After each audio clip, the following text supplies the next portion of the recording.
Here in TU in Blanchardstown with Joint Dublin Senior Camogie Manager Willie Braine. Willie, we're just 2 days away from the start of the National League. Yourself and John Tracy been involved since I think November. Big trawl of the county for new talent. It's a new squad basically. There's some old faces from last year, but there's a lot of new talent. How was that process in finding the players?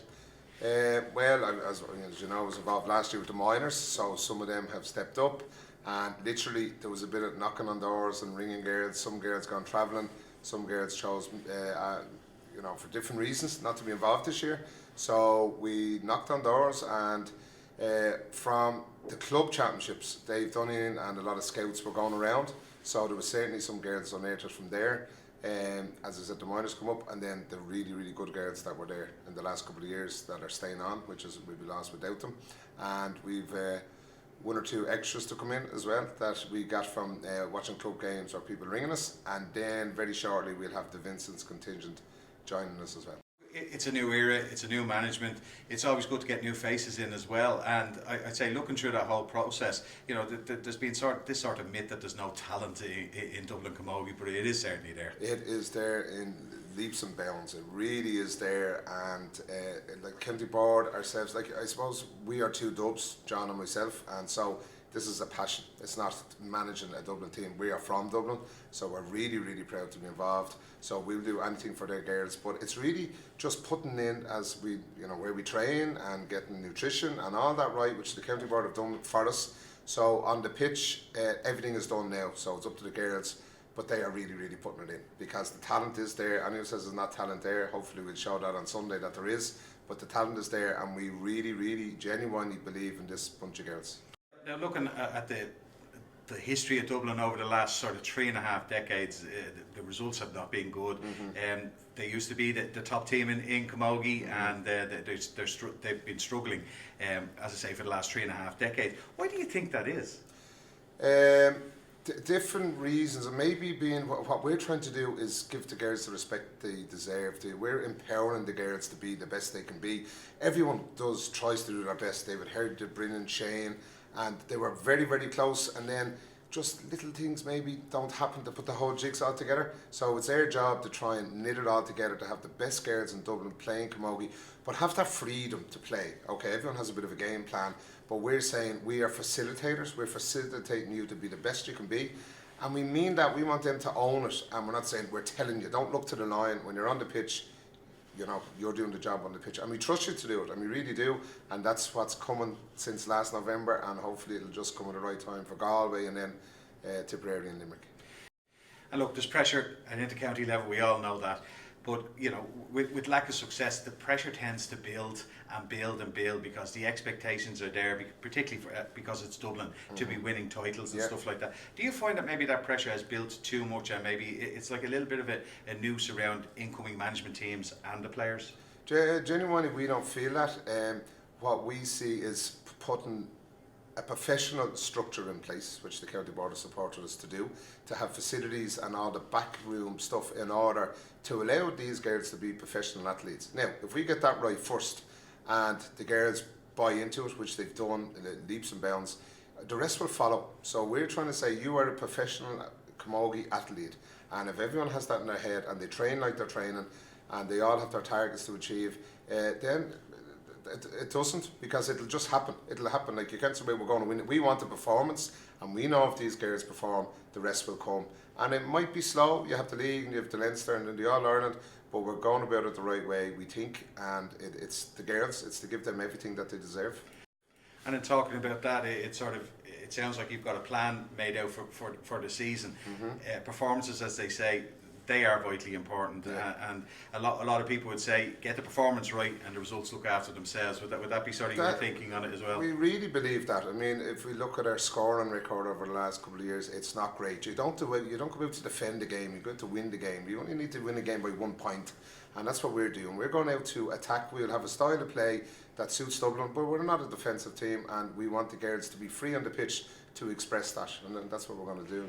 And that's probably been the problem for Dublin Camogie. It's not getting enough scores, and look, scores win games. It's the team that's ahead in the scoreboard at the end. So you're certainly heading in a more attacking sort of style of play and setup than it has been there for the last number of years. Yeah, maybe not that it wasn't there, but it was, I suppose, hard to get the ball in, or different style of play. We've worked on it with the girls again, that freedom, but they all know what they have to do. But we are not playing defensive. We're going to attack the game, and we've done a lot of work on the attack phase as well as the defence. But I mean, we all agree we have a super stats guy in Ty Dornan. Now, I really mean that.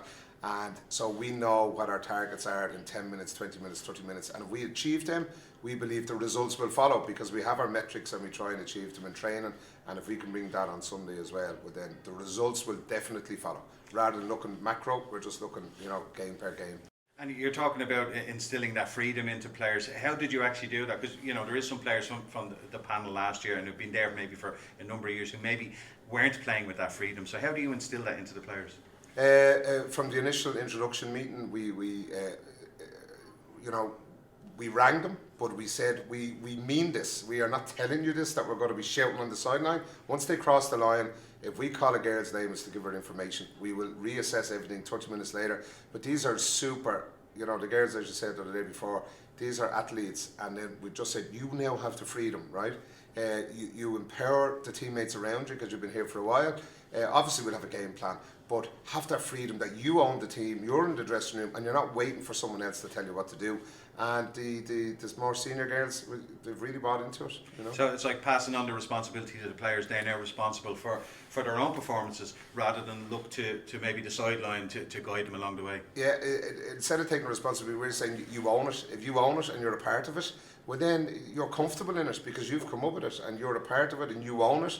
So if someone suggests something and then you own it, then if you put it to the test and it works, then you feel brilliant. But if you don't, you go, okay, what do I have to do to fix it? So it's a collective empowerment of the back room and the players themselves. Yeah. You're not going to get much chance to settle in because it's the All-Ireland and reigning league champions Galway on Sunday. What are you expecting from that game?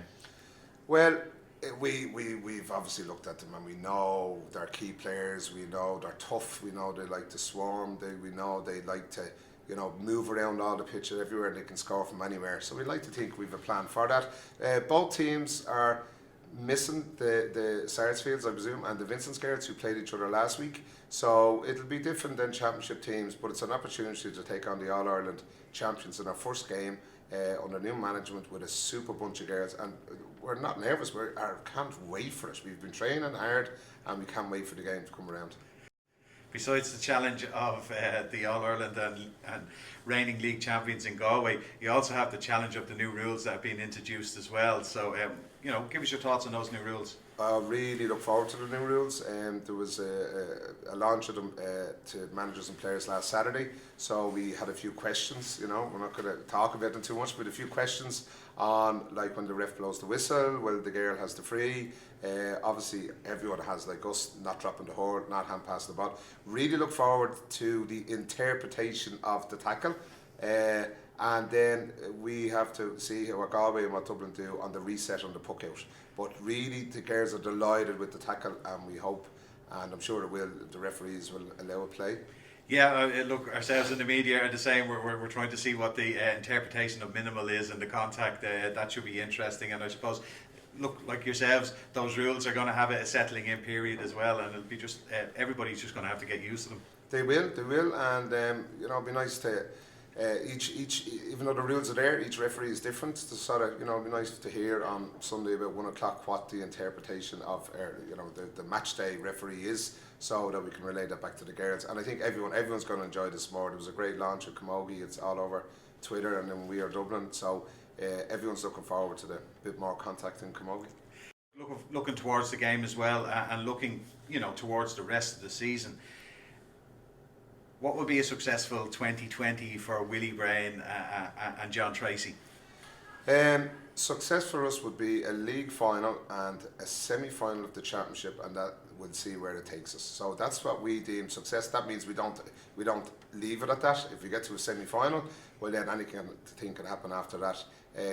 We really honestly believe in this bunch of girls, and we've a great atmosphere around us that everyone's comfortable with each other.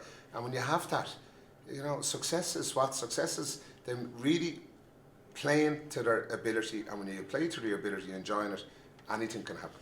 So we want to create a culture around Dublin Camogie that is professional, but it's enjoyable and it's something that you really want to be a part of.